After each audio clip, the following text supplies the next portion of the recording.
Hi, it's Antone here, back outside. Another gorgeous day. Continuing to read The Honest Truth. We're at chapter 7.5. A dark storm coming. Wind whips rain against windows. Thunder getting close. Jessie held the phone in her hand and watched lightning flashes light up the distant hills. Through the open window she could smell the rain. The world outside looked cold and dark. Her friend was out there in it, somewhere, alone except for little Mutt, with the clock ticking down. Her fingers traced the numbers on the phone, touched them without pressing them.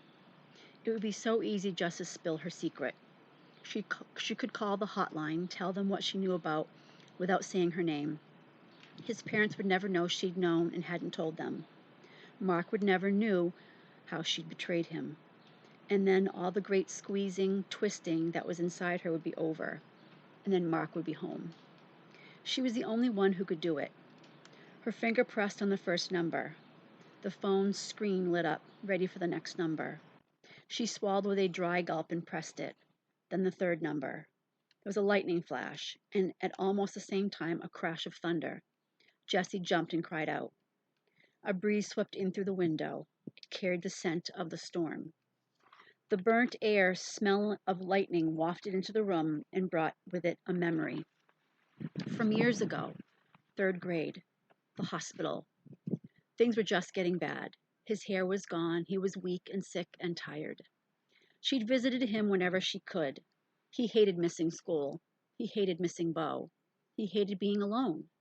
They'd played cards on his bed with his mom and dad, and they'd all acted cheerful, even Mark. And then his parents had left the room to grab them all some food from the cafeteria, leaving Mark and Jessie alone. When the door clicked shut, Mark grabbed her hand so fast and hard she jerked and tried to pull it away. But his grip was hard and hot. She looked up into his eyes and was surprised to see tears there, brimming up and then spilling down his face. She stopped pulling away.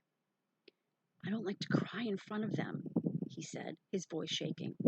"I know how sad it makes them. I don't like to tell them how bad I feel or how scared I am. I don't want to do that to them. Do you understand?" Jessie nodded, though she wasn't sure she did understand. "It's like a secret," he went on, still crying. "I can't hold it all by myself, Jess. It's just too much. Can I cry with you? Will you hold my secret?" Jessie squeezed his hand. She looked into his green eyes and nodded again. "Yeah," she answered. "I'll hold your secret. Always? Always, I promise." And he cried into her shoulder, and he told her how bad he felt and how scared he was. And by the time his parents got back, they were giggling and playing cards again. She held his secret. And every time she visited, she held it again. So his parents wouldn't have to. So he wouldn't have to hold it alone. Then the summer her parents had gotten divorced, she'd cried every day. Her dad left and moved back to Mexico. Her mom did nothing but mope around and watch TV and drink a bottle of wine each night. Jessie was alone. Except for Mark. He called her. He came over. He left notes and candies in their secret spot. Jess had spent the night at his house and she'd cried. And it wasn't even embarrassing.